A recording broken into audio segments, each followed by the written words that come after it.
এবার বিপিএলে আসছে বড় চমক, সুখবর আসতে যাচ্ছে কুমিল্লাবাসীর জন্য। নতুন ফ্র্যাঞ্চাইজি আসতে পারে বিপিএল এর সবচেয়ে সফল বিভাগের প্রতিনিধিত্ব করতে, আর তাদের সঙ্গে দীর্ঘদিন পর আবারও প্রত্যাবর্তন করতে পারে ভাইকিংস ফ্র্যাঞ্চাইজি। একসময় তামিম ইকবাল, ক্রিস গেইলরা খেলেছিলেন তাদের হয়ে। বিপিএলে আসতে যাওয়া এই দুই নতুন ফ্র্যাঞ্চাইজি নিয়ে বিস্তারিত জানব রিপোর্টে। একসময় বিপিএল মানেই ছিল কুমিল্লা ভিক্টোরিয়ান্সের নাম। বিশ্বের সব সেরা সেরা বিদেশি তারকাদের পাশাপাশি দেশীয় শীর্ষ ক্রিকেটারদের নিয়ে প্রতিবারই শিরোপা জয়ের অন্যতম বড় দাবিদার হিসেবে অংশগ্রহণ করত গুমতিপাড়ের প্রতিনিধিরা। স্টিভেন স্মিথ থেকে শুরু করে রাশিদ খান কিংবা জস বাটলারের মতো সব বিশ্বমানের ক্রিকেটাররা মাঠ মাতিয়ে গেছেন এই দলের হয়ে। তবে সবশেষ আসরে ছিল না তারা। এতে অবশ্য কিঞ্চিত পরিমাণ ভাটা পড়েছিল বিপিএল এর জৌলুসে। সে অভাব পূরণে আগামী বিপিএল এ আসতে পারে বড় চমক। আবারও ফিরছে কুমিল্লার প্রতিনিধিরা। একই সাথে একসময়ের জনপ্রিয় ফ্র্যাঞ্চাইজি চিটাগাং ভাইকিংসকেও আবারও দেখা যেতে পারে দেশের ঘরোয়া লিগের সবচেয়ে বড় টুর্নামেন্টে। 2026 বাংলাদেশ প্রিমিয়ার লিগের বাকি আরো প্রায় 3.5 মাস। এবার টুর্নামেন্টে আসতে পারে বেশ কিছু বড় ধরনের রদবদল। বিশেষ করে আগেরবারের একাধিক ফ্র্যাঞ্চাইজিকে বাদ দিয়ে নতুন মুড়ুকে মাঠে গড়াবে বিপিএল এর 12তম আসর। পাশাপাশি যুক্ত হবে কয়েকটি নতুন ফ্র্যাঞ্চাইজি, যেখানে এখন আলোচনায় এসেছে কুমিল্লার নাম।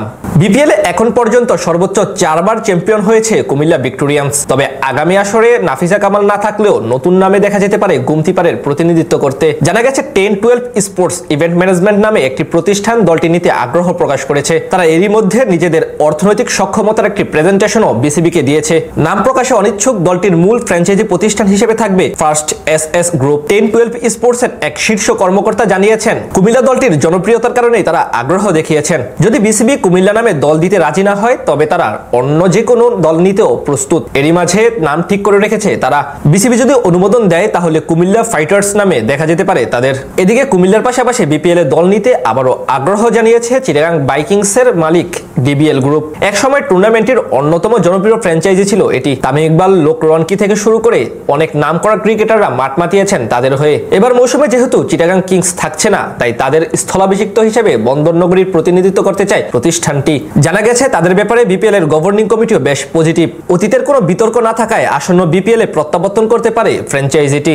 যদিও একই অঞ্চল থেকে বাংলাদেশি বংশোদ্ভূত মালিকানাধীন বাংলা টাইগার্সও চেয়েছে দল পরিচালনা করতে। সব মিলে বলা চলে বেশ বড় চমক অপেক্ষা করছে আসন্ন বাংলাদেশ প্রিমিয়ার লিগ ঘিরে।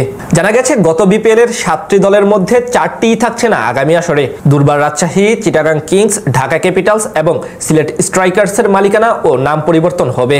রংপুর রাইডার্স, ফরচুন বরিশাল ও খুলনা টাইগার্স এই 3টি পুরনো ফ্র্যাঞ্চাইজি দিয়েই এবার বিপিএল পরিচালিত হবে। সঙ্গে যোগ হবে নতুন 3টি ফ্র্যাঞ্চাইজি। এর মধ্যে ঢাকা, রাজশাহী ও সিলেট নতুন মালিকানায় আসতে পারে। একসময় বিপিএল মানেই ছিল কুমিল্লা ভিক্টোরিয়ান্সের নাম। বিশ্বের সব সেরা সেরা বিদেশি তারকাদের পাশাপাশি দেশীয় শীর্ষ ক্রিকেটারদের নিয়ে প্রতিবারই শিরোপা জয়ের অন্যতম বড় দাবিদার হিসেবে অংশগ্রহণ করত গুমতিপাড়ের প্রতিনিধিরা।